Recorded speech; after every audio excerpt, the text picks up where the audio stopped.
अॻूणे वक़्त में जॾहिं सिंध हिंदू राजाउनि जे हथनि में हुई तॾहिं उन जो गादी जो हंधि ऐं मुखिया शहर अलूर हो ऐं ॿियनि भाङनि में बांभड़ा या ब्रह्मण आबाद, सेवण ऐं नीरुणकोट ऐं देबल हुआ। उन ज़माने खां पोइ अरबनि जी हुकूमत में ठट्टो गादी जो हंधि थियो। जॾहिं सुल्तान महमूद गज़नवी जे वज़ीर अब्दुल रज़ाक सिंध ते का कई तॾहिं हिन सेवण ऐं ठट्टो वरितो ऐं उते पंहिंजा हाकम मुक़ररु करे हलियो वियो। तंहिंखां पोइ सुमरन ऐं समन जी हुकूमत में बि ठट्टो सिंध जो तख़्तगाह हो।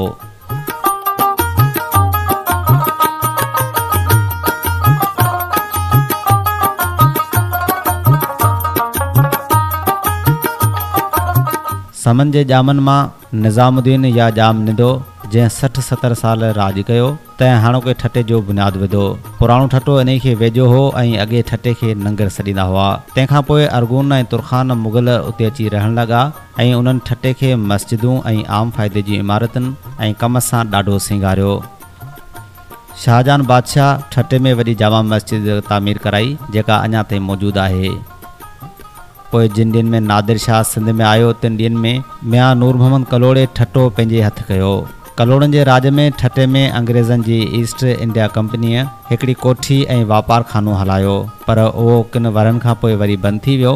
उन्हनि खां अॻे तुरखाननि जे ज़माने में फिरंगी या फ्रेंच ठट्टे में रहंदा हुआ जेके पोइ ठट्टे खे फुरे लुटे हलिया विया।